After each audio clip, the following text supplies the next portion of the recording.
Hi, it's me, ang inyong lingkod, Terence Vlog. And ay, magluluto na naman po. Opo, tama po yung narinig nyo. Magluluto ulit tayo ng...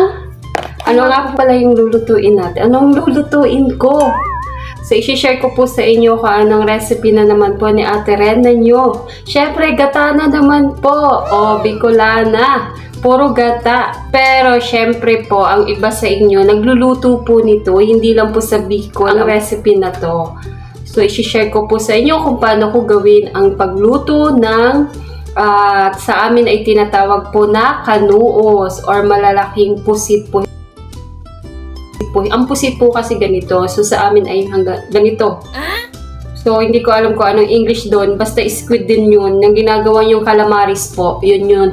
Pero gagataan po natin na may kasamang papaya. Gulay na papaya. So, kanina po, hiwa-hiwa ko po ng maliliit. So, yung papaya po ay galing po sa likuran. So, libre lang po. Yung papa ko po ang nagtanim niya na puno. So, nagbunga na po. Medyo hinog na nga po. Pero mas masarap yun kasi manamis-namis pagkatapos. Tara po at magluto po ulit tayo for today's video po. Po yung sinasabi ko, pinapalambot po natin bago natin ilagay sa gata po. So, ayan. Pinalambot po muna natin dahil medyo matigas po at frozen po ito. So, galing po ito sa Bicol. So, dala-dala ko pa po. No, may natira pa pong dalawa. So, hiwa-hiwain po natin yan ng maliliit mamaya po. So, ay naka-prepare na po. Bawang sibuyas at saka sili po. At saka gata. Nakukumama po ito. Ito po. So, isang sachet lang po. Tapos, ito po yung sinasabi ko na papaya na hiniwa-hiwa natin ng maliliit po. Ayan, medyo hinog na po. So, masarap po yan. Masiramon sa Bicol.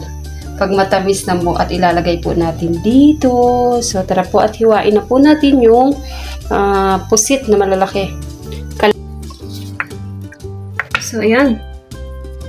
So, alisin po natin to. Ayun, masarap. Uy, may taba. May taba po, may taba. Sarap, may taba siya, oh. Ayun. Ayun. May ano po ito, oh. Alam ko po kung paano maglinis nito. Inaalis po ito. So, yan. Ano po yan? Yung ngipin. Ay, bismillah. Yan. Tapos, may ano po ito. Inaalis po din po ito.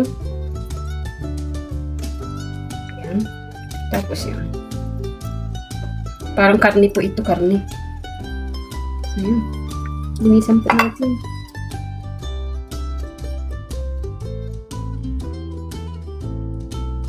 Oh, tingnan nyo po, oh, ang taba.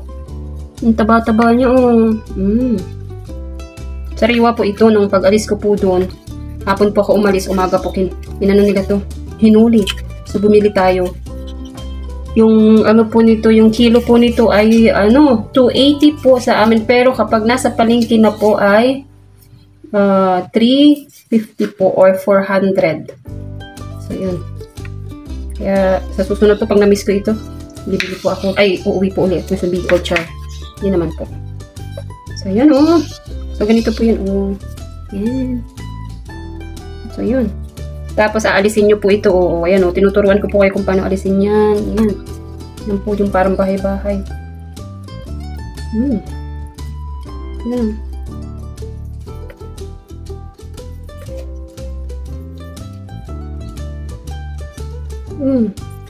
Yung maliit na tinta na ano na siya, sumabog sa loob po.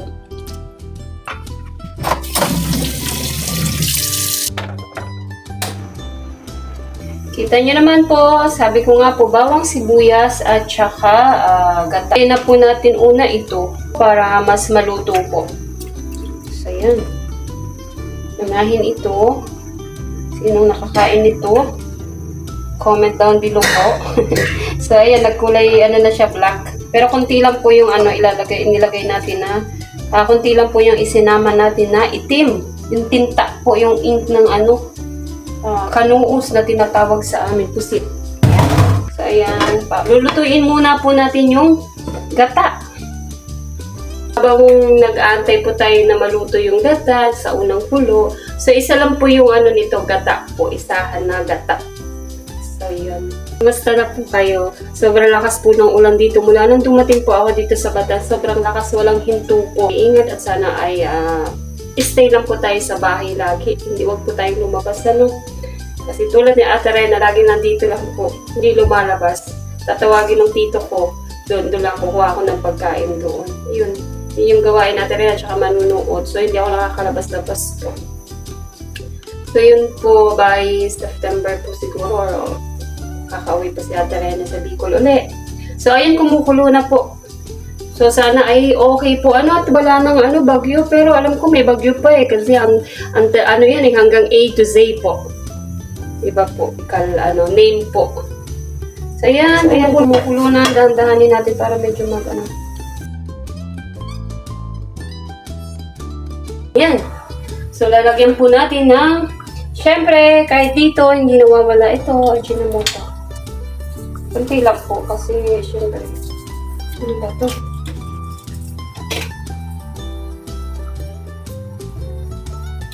Paminta. Ito lang yung paminta ko. Kailangan tiktikin pa.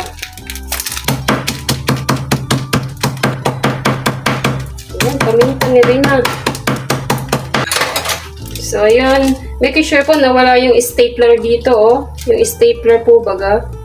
Minsan po may stapler to, ay. Ayan, oh. Making sure po walang stapler. So, ayan. Ayan. Seasoning, at saka salt. Salt po muna, salt. Ayan.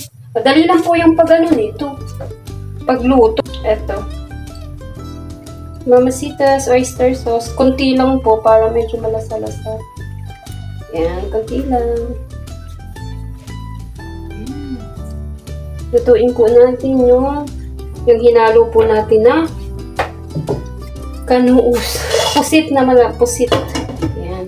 Kailangan po tayo ng mga 5 minutes more. And then, talagay na po natin yung papaya. And then, kainan na. Habang inaantay po natin na maluto yung sa gata. At bago natin ilagay bago po natin ilagay yung papaya, ay hugasan na po natin yung mga ginamit nating mga mangkok at yung para mamaya, pagkakain ni Ate Rena, wala na tayong liligpitin ng madami. Ayan. Hindi ko po alam, masunod ko na nag-update lang po ako. Buti nga naisipan kong i-share sa inyo yung recipe na ni Ate Rena. Thank you po sa pag-watch. Thank you so much po. Happy na ako kapag naka 50 plus na views yung aking happy na ako. Thank you so much po.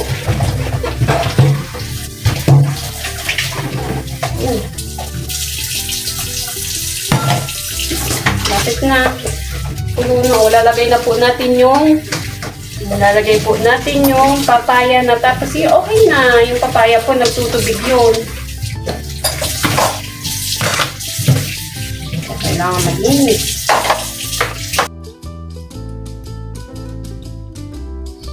So, yan po. Check natin. So, may timpla na po ito. Lalagay na po natin to. So, yan.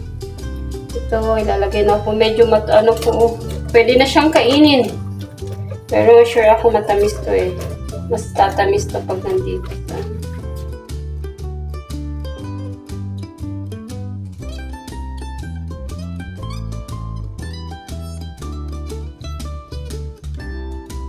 Kulang po ng asin.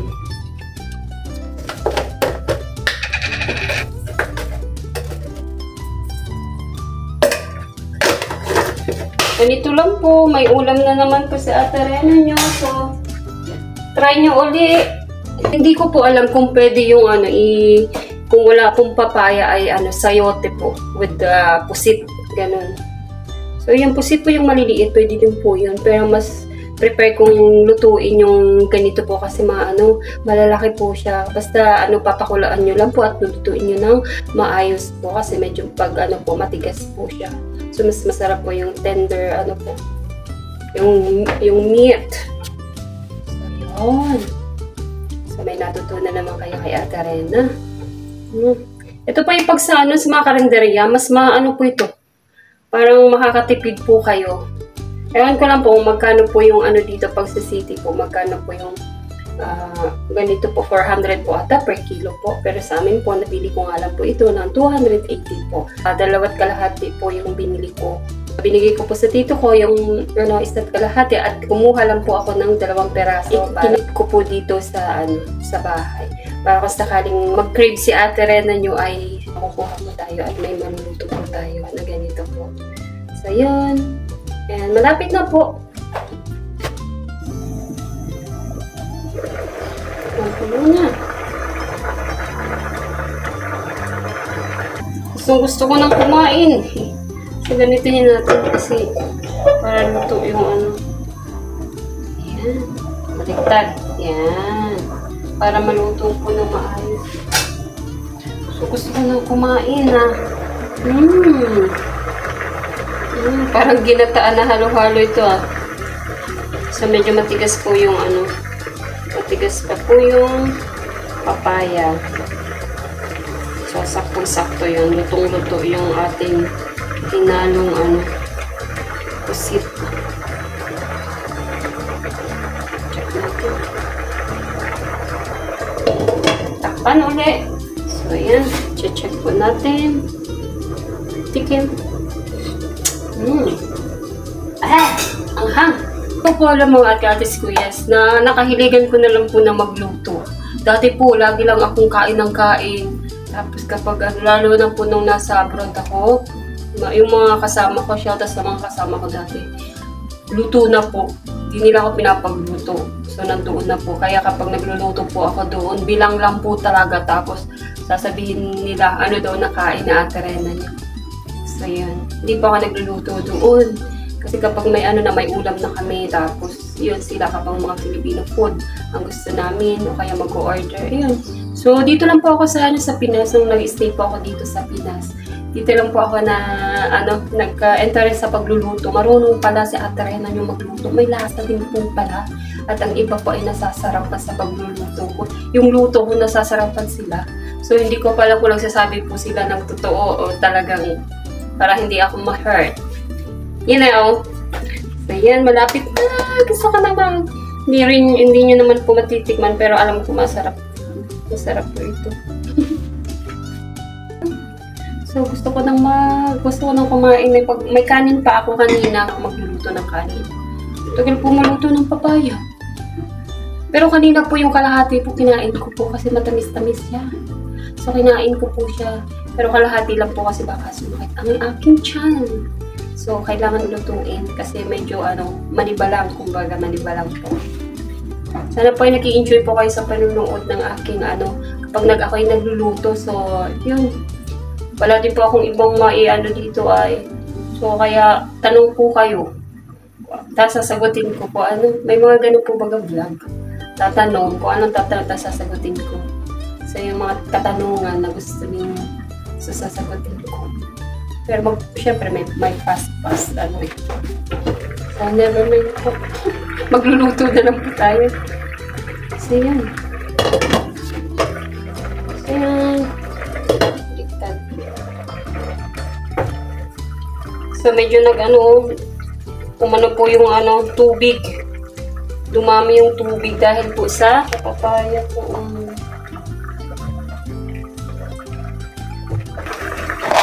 Lagyan natin ng laurel.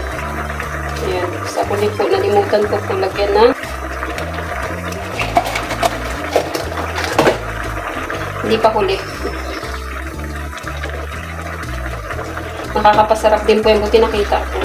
Minsan may mga din ako, pero syempre, nakakaano din po yan, nakakain.